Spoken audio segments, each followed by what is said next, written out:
Lieutenant Sarah Chen stared at the classified report on her desk, her hands trembling as she read the words for the third time. Her brother, Captain Daniel Chen, had been captured during a reconnaissance mission along the border. The enemy had him, and according to protocol, the military wouldn't attempt a rescue for at least 72 hours. That was 3 days her brother didn't have. Sarah knew the brutal tactics of the forces holding him, knew that every hour increased the danger. She closed her eyes, remembering their last conversation just 2 weeks ago, when Daniel had promised to be home for their mother's birthday. Before we begin, tell us in the comments where in the world you're watching from. The fluorescent lights of the operations room hummed overhead as Sarah made a decision that would change everything. She stood up, her chair scraping against the floor, and walked toward the restricted files section. Her security clearance gave her access to satellite imagery, enemy positions, and classified intelligence that could help her find Daniel. What it didn't give her was permission to act alone. But Sarah had spent 8 years in military intelligence, and she knew that sometimes the right thing and the allowed thing weren't the same. At 11:32 p.m., Sarah sat in her apartment, surrounded by printed maps and handwritten notes. She had traced Daniel's last known position and identified the compound where prisoners were typically held. It was a fortified structure in the mountains, heavily guarded and nearly impossible to reach without air support. Nearly impossible, but not completely. Sarah picked up her phone and made a call she had hoped she'd never need to make. "Marcus, it's Sarah. I need your help," she said quietly into the receiver. Marcus Rodriguez had served with both Chen siblings in Afghanistan years ago. He'd left the military but maintained connections that Sarah knew ran deep into the world of private contractors and former Special Forces operatives. There was a long pause on the other end of the line. "Sarah, I heard about Daniel." "I'm sorry, but you know the Pentagon won't authorize anything yet," Marcus replied, his voice careful. "I'm not calling the Pentagon," Sarah said firmly. "I'm calling you. Can you help me or not?" Another pause, then Marcus sighed. "Give me 24 hours. Don't do anything stupid until I call you back." Those 24 hours felt like 24 years. Sarah continued her analysis, using every tool at her disposal to build a complete picture of the compound. She noticed something the initial reports had missed, a drainage system that ran from the mountains down through the facility. It was old, built decades ago, and probably forgotten by the current occupants. It was also just wide enough for a person to crawl through. When Marcus called back at 10:15 p.m. the next evening, he wasn't alone. "I've got 3 guys willing to help. Former special ops, all of them owe Daniel their lives from different operations. But Sarah, you need to understand what you're risking. If this goes wrong, it's not just your career. It's prison time for everyone involved." "I understand," Sarah replied without hesitation. "When can we move?" "Tomorrow night. 2 a.m. There's a supply convoy that passes near the border. We can use it as cover." The next 30 hours were a blur of preparation. Sarah requisitioned equipment using carefully worded requests that wouldn't raise immediate red flags. She knew she was leaving a trail, knew that eventually someone would notice, but by then it would be too late to stop her. She thought about her mother, about how she would react to potentially losing both children. But she also knew that doing nothing would destroy her from the inside. At 1:45 a.m., Sarah met Marcus and his team at an abandoned warehouse 15 miles from the border. The 3 men with him were exactly what she expected: quiet, competent, and deadly serious.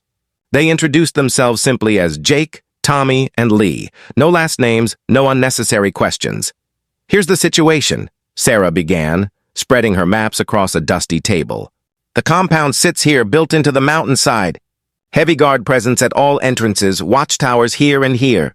But there's a drainage tunnel that exits here about half a mile from the main structure. If we can get in through there, we can reach the detention area without triggering the main alarms."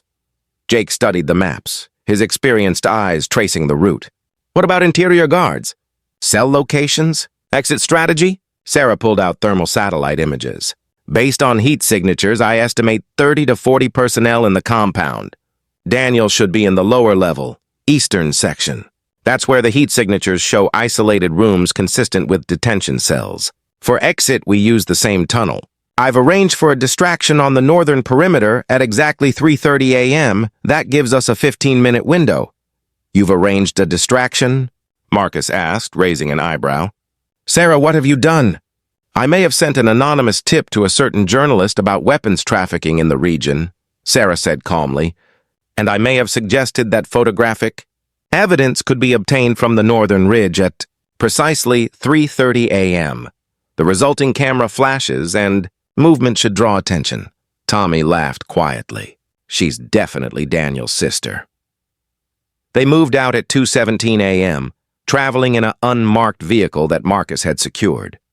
The border crossing was tense, but Sarah's knowledge of patrol patterns got them through without incident. By 3 a.m., they were hiking up the mountain in complete darkness, night vision goggles turning the world into shades of green. The drainage tunnel was exactly where Sarah's intelligence indicated, covered by years of overgrown vegetation. It smelled of stagnant water and rust, and the darkness inside was absolute. Sarah went first, crawling through the narrow space with her heart pounding so hard she was certain the guards above could hear it. Behind her, the four men moved with practiced silence. The tunnel seemed endless. Sarah's elbows scraped against corroded metal. Her breathing echoed in the confined space, and twice she had to stop to control the panic rising in her chest. Then finally she saw light ahead, a faint glow filtering through a rusted grate. She paused, listening. Voices echoed from somewhere nearby, speaking in a language she didn't recognize, but the tone was casual, bored even. At exactly 3:28 a.m., Sarah heard the first shouts from the northern perimeter. The distraction had worked. The voices near their position moved away, running toward the commotion. Marcus squeezed her shoulder, and Jake moved forward to cut through the grate with silent precision. They emerged into a dimly lit corridor. The detention area was exactly where Sarah had predicted.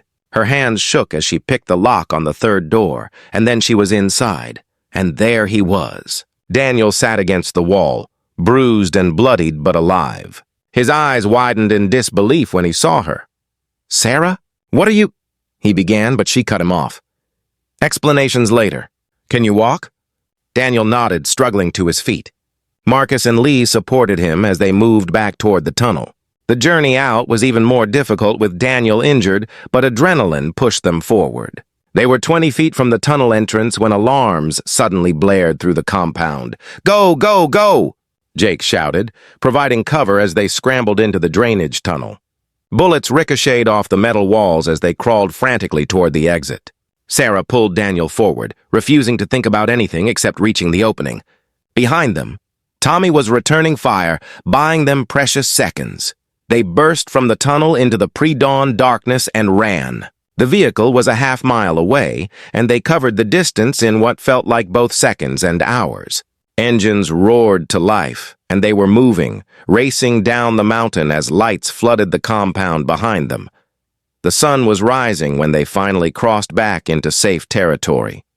Sarah sat in the back of the vehicle, Daniel's head resting on her shoulder, both of them too exhausted to speak. Her phone buzzed with incoming calls from the Pentagon, dozens of them. She knew what was waiting for her. Investigations, hearings, possible court-martial.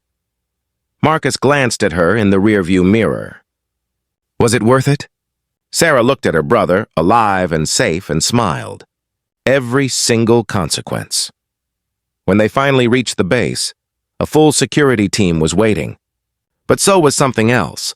A crowd of soldiers, men and women who had served with Daniel, standing at attention. As Sarah helped her brother from the vehicle, they saluted. Not a regulation salute, but something deeper. A recognition of the bond that went beyond rules and protocols. The Pentagon investigation would indeed be shocked by what Sarah had done. But they would also be forced to confront a simple truth. Sometimes courage means breaking the rules to uphold a higher law. The law that says you never leave family behind.